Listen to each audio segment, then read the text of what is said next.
Hello students. बेटा जैसे आप देख रहे हो कि आज की क्लास में जो हम करने वाले हैं वो है डिप्रेशन इन फ्रीजिंग पॉइंट्स, यानी फ्रीजिंग पॉइंट के डिप्रेशन। तो बेटा फ्रीजिंग पॉइंट का डिप्रेशन क्या होता है, अगर मैं बात करता हूँ। पहले हम बात करते हैं फ्रीजिंग पॉइंट की कि भाई फ्रीजिंग पॉइंट क्या होता है। तो the temperature at which the vapour pressure of, vapour pressure की टर्म में हम बात कर रहे थे, तो the vapour pressure of a liquid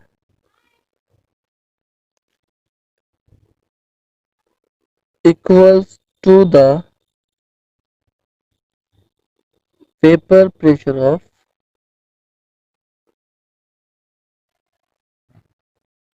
solid is known as freezing point of that liquid. Okay, तो ये वेपर प्रेशर के टर्म में जब हम फ्रीजिंग पॉइंट ये कर रहे हैं तो डिप्रेशन इन फ्रीजिंग पॉइंट क्या है।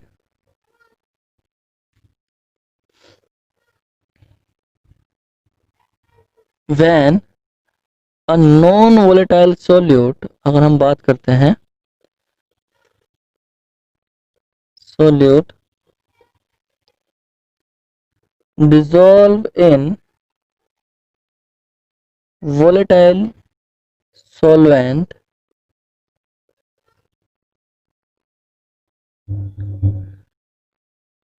it block the surface, it block the surface of solvent, hence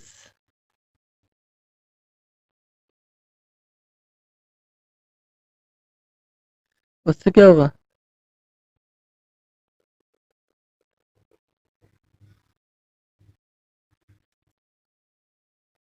hence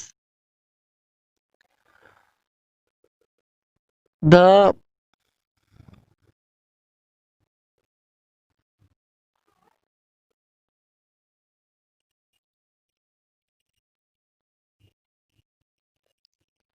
energy loss by liquid will decrease। जो एनर्जी लिक्विड जो है एनर्जी लॉस करता है वो कम हो जाएगी। तो क्या होगा, so the freezing point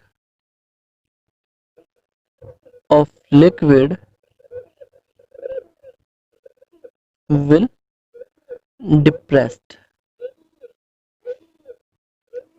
yes, तो फ्रीजिंग पॉइंट, तो वही जो आपको जब आप non volatile solute volatile solvent में डालोगे तो उसका जो फ्रीजिंग पॉइंट होगा वो घट जाता है। इसका रीजन क्या है बेटा, कि जब कोई भी लिक्विड सॉलिड में कन्वर्ट होता है तो वो उसके लिए अपनी एनर्जी लॉस करता है। अब एनर्जी जब वो लॉस करेगा तो एनर्जी लॉस कहाँ से करता है, वो अपने सरफेस से लॉस करता है। अब सरफेस तो हो गया ब्लॉक, अब वो एनर्जी का अमाउंट जो है डिक्रीजिंग अमाउंट जो था एनर्जी का वो घट गया। अब जैसे जैसे ही वो घट गया तो क्या होगा, अब वो उसका जो जितनी देर से वो एनर्जी लॉस करेगा उतनी ही देर में वो क्या होगा, फ्रीज होगा। इससे तो क्या आप उतनी देर में फ्रीज होगा तो फ्रीजिंग पॉइंट जो होगा लिक्विड का वो डिक्रीज होगा, डिप्रेस्ड हो जाएगा, घट जाएगा। अब ग्राफिकली जब आप बात करोगे, ग्राफिकली हम बात करें किसकी, मैंने आपको कल ही बताया था वेपर प्रेशर और टेम्परेचर के बीच में जब आप ग्राफ प्लॉट करते हो in term of freezing point, तो प्योर आपका जो सॉल्वेंट है वो जैसे जैसे टेम्परेचर घटेगा वैसे वैसे वो फ्रीज हो जाएगा। तो एक पॉइंट पर आकर वो फ्रीज हो जाता है, this is the freezing point. Yes, ये क्या है, फ्रीजिंग पॉइंट है। ये प्योर सॉल्वेंट के केस में बात हो रही है बेटा। लेकिन जब हम बात करते हैं किसकी, टेम्परेचर को, उसका सॉल्यूशन के बारे में बात करते हैं, नॉन वोलेटाइल सॉल्यूट, तो उसका जो फ्रीजिंग पॉइंट होगा वो इस तरीके से आएगा बेटा। क्लियर है। तो ये सॉल्यूशन के केस में होता है। तो जब आप देखते हो तो उसका फ्रीजिंग पॉइंट और उसका फ्रीजिंग पॉइंट में डिफरेंस होता है। तो this is the freezing point of pure solution, इसे हम ले लेते हैं टी नॉट एफ, और this is the freezing point of solution, इसे ले लेते हैं हम टी एफ। तो ये जो आपका है ये एक ट्राइंगल बनाता है, और इस ट्राइंगल के बेस पर हम अपनी इक्वेशन सेट करते हैं, ठीक है ना। ट्राइंगल के बेस पर अपनी इक्वेशन सेट करते हैं। तो ये जो है, अगर आप मैं कहूँ इसे ए, ये बी हो गया, ये सी हो गया, और ये डी हो गया, और ये के पॉइंट हो गया ओ। तो ये जो बी डी ओ बना है, ये ट्राइंगल के बेस पर हम फ्रीजिंग पॉइंट का सेट करते हैं। और यहाँ से जो चीज निकल जाती है वो आती है del T F, depression in freezing point equals to T F minus T naught F, इसे हम डिप्रेशन इन फ्रीजिंग पॉइंट बोलते हैं, ठीक है बेटा। तो आपको सिर्फ यही चीज याद रखनी है। और फ्रॉम द, जैसे हमने बात की थी, और ये जो इसको डेल टी एफ को हम दूसरी टर्म में भी एक्सप्लेन कर सकते हैं, del T F equals to K F into M, कह लीजिए molality of the solution, molality of the solution, जहां पर आपका del T F, sorry K F क्या है आपका, मोलल डिप्रेशन कांस्टेंट, क्या है, del T F molal depression constant है। और डेल टी एफ क्या है बेटा आपका, चेंज इन फ्रीजिंग पॉइंट, देख लीजिए डिप्रेशन इन फ्रीजिंग पॉइंट कह सकते हो आपसे, depression in, sorry freezing point, ये आपका डिप्रेशन इन फ्रीजिंग पॉइंट है, ठीक है ना। तो इस केस से आप निकाल सकते हो बेटा। अगर मैं डिप्रेशन इन फ्रीजिंग पॉइंट के बारे में बात करता हूँ तो बहुत सारे केसेस में इसकी एप्लीकेशन है। जैसे कि आप पहाड़ी इलाकों में बर्फ जम जाती है, उस बर्फ को पिघलाने के लिए हम उसमें नॉन वोलेटाइल सॉलिड डाल देते हैं, साल्ट डाल देते हैं। आइसक्रीम यानी आइस का टेम्परेचर और डाउन करने के लिए हम उसमें साल्ट डाल देते हैं। जो पुराने टाइम में आइसक्रीम वाले होते थे वो उसमें बर्फ डाल के रखते थे और बर्फ के साथ नमक डाल के रखते थे। आज भी जो कुल्फी जो वाले होते हैं उनमें वो ना यही काम करते हैं कुल्फी वाले, कि बर्फ डालते हैं, बर्फ के साथ साथ नमक डाल देते हैं, जिसका उसका फ्रीजिंग पॉइंट कम हो जाता है, ठीक है ना। तो आइस को और ठंडा करने के लिए और ज़्यादा टेम्परेचर लेने के लिए वो इसमें ये सब करते हैं। तो ये था आपका depression in freezing point. And last, now the next topic is osmosis and osmotic pressure. अब हम बात करेंगे नेक्स्ट टॉपिक की, ऑस्मोसिस एंड ऑस्मोटिक प्रेशर। तो बेटा ऑस्मोसिस एंड ऑस्मोटिक प्रेशर क्या है, सबसे पहले हम बात करेंगे ऑस्मोसिस के बारे में कि ऑस्मोसिस क्या होता है, उसके बाद हम बात करेंगे ऑस्मोटिक प्रेशर के बारे में। तो ऑस्मोसिस क्या होता है, ऑस्मोसिस के बारे में अगर हम बात करते हैं बेटा, it is the process, it is the process in which flow of a solution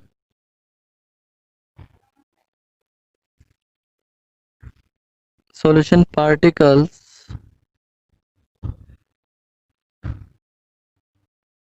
from lower concentration to higher concentration, lower concentration से हायर कंसंट्रेशन की तरफ होता है through a semi permeable membrane, कह लीजिए SPM, सेमी परमेबल मेम्ब्रेन के through जब एक सॉल्यूशन का फ्लो लोअर कंसंट्रेशन से हायर कंसंट्रेशन की तरफ होता है तो उसे हम बोलते हैं ऑस्मोसिस कहते हैं। बेटा इसे आप सॉल्यूशन की टर्म में करोगे तो ये लोअर कंसंट्रेशन से हायर कंसंट्रेशन की तरफ जाता है, और अगर आप सॉल्वेंट की टर्म में करोगे तो ये हायर कंसंट्रेशन से लोअर की तरफ जाता है ना। अब बात करते हैं ऑस्मोटिक प्रेशर की। तो ऑस्मोटिक प्रेशर जो होता है बेटा आपका, वो सीधा है the pressure exert by, osmotic pressure क्या है, the pressure exert by particles of solution during osmosis, during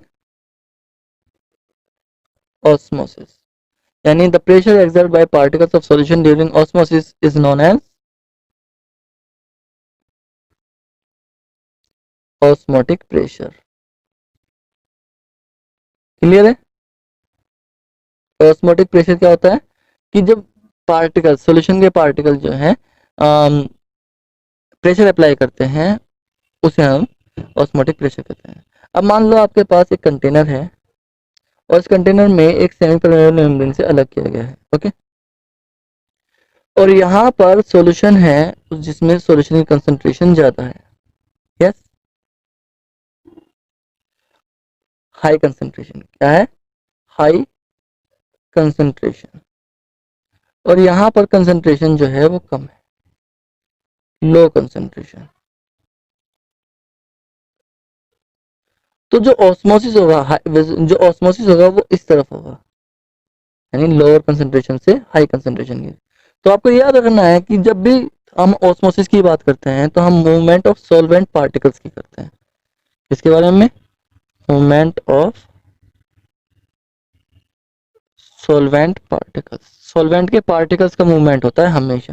definition कोई सी भी हो, डेफिनेशन आपको दो तरह की पढ़नी होती है, मैंने आपको बता दिया है। पहली डेफिनेशन जो लिखी हुई है, दूसरी डेफिनेशन द सॉल्वेंट के टर्म में, वहां पर सॉल्वेंट के जो पार्टिकल्स होते हैं वो हाई कंसंट्रेशन से लो कंसंट्रेशन की तरफ मूव करते हैं थ्रू सेमी परमेबल मेम्ब्रेन, और ये आपकी एसपीएम है, ठीक है बेटा। तो जो सॉल्वेंट के पार्टिकल्स, सॉल्यूशन के पार्टिकल्स प्रेशर एक्सर्ट कर रहे हैं, सॉल्यूशन के पार्टिकल, पार्टिकल्स ऑफ सॉल्यूशन, यानी इस तरफ से ऑस्मोटिक प्रेशर आ रहा है। तो इसका मतलब क्या हुआ, वो जो है आपका ये it is the pressure, pressure apply हो रहा है, तो इस चीज को हम ऑस्मोटिक प्रेशर बोलते हैं। क्या बोलते हैं बेटा, osmotic pressure.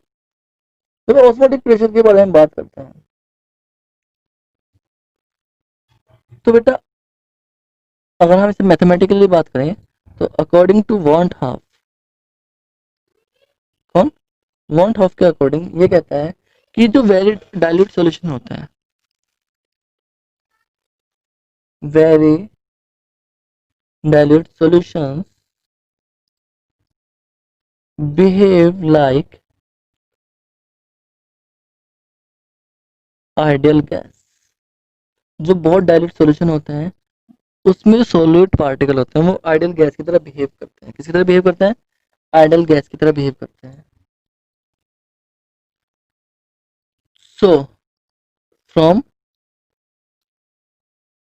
Ideal gas equation PV equals to NRT, जहाँ P pressure, V volume of gas, N number of moles and R gas constant है, और टी जो है आपका टेम्परेचर है, से हम जब लेते हैं इसे हम P replace by osmotic pressure pi, pi से हम उसे रिप्लेस कर देंगे। तो क्या बनेगा, pi P equals to N R T, या फिर कह लीजिए pi equals to N V upon R T, या कह लीजिए pi equals to C R T. क्या, pi equals to C R T, this is the osmotic pressure, जहां pi जो है आपका ऑस्मोटिक प्रेशर जो है, सी कंसंट्रेशन ऑफ द सॉल्यूशन है, आर आपका गैस गैस कांस्टेंट है जिसकी वैल्यू हमेशा 8.314 रहनी है, और टी टेम्परेचर है जिसे आप केल्विन में मेजर करोगे। Is that clear. तो बेटा ये चीजें आपको पता होनी चाहिए। तो ऑस्मोटिक प्रेशर के बेस पर आपके जो सॉल्यूशन है तीन तरह के होंगे। लीजिए, on the basis of osmotic pressure on the basis of osmotic pressure. Solution has three types. Okay, first one जो है वो है आइसोटोनिक, सेकंड वन जो है वो है बेटा हाइपोटोनिक, और थर्ड वन जो है वो है हाइपरटोनिक।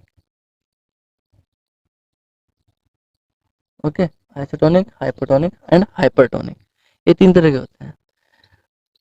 तो अगर मैं बात करता हूँ बेटा, कंसिडर करता हूँ कि भाई सॉल्यूशन मैंने लिया है और सेमी परमेबल मेम्ब्रेन के अकॉर्डिंग हमने बात की, और यहाँ पर दो सॉल्यूशन है ए एंड बी। यस, दो हमारे पास सॉल्यूशन है, इनर सॉल्यूशन या आउटर सॉल्यूशन। ओके, और ये आपकी सेमी परमेबल मेम्ब्रेन। तो बेटा अगर ए की कंसंट्रेशन बी की कंसंट्रेशन के इक्वल होती है, यानी if concentration of A equals to concentration of B, तो सॉल्यूशन आपका होगा आइसोटोनिक, क्योंकि वहां पर आपका पार्टिकल्स का मूवमेंट नहीं होगा, पार्टिकल्स का नो मूवमेंट, कह लीजिए no movement of particles. Particles ना तो बाहर की तरफ जाएंगे, ना ही अंदर की तरफ, ना इधर जाएंगे ना इधर जाएंगे। यस। सेकंड सॉल्यूशन है आपका हाइपोटोनिक। क्या? हाइपोटोनिक। तो यहां पर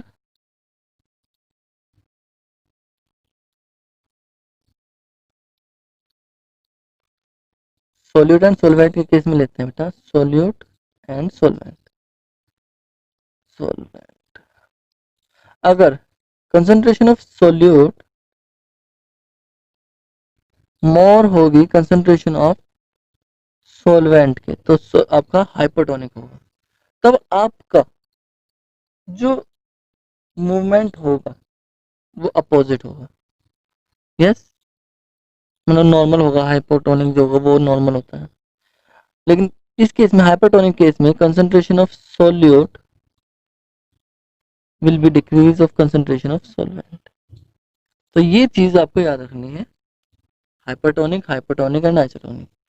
नो मूवमेंट ऑफ पार्टिकल्स, यहाँ पर और यहाँ पर मूवमेंट के बारे में बात कर लेते हैं भाई।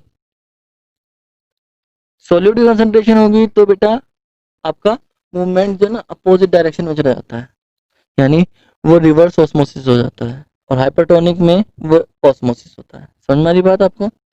सेम डायरेक्शन में, जिस डायरेक्शन में होना चाहिए।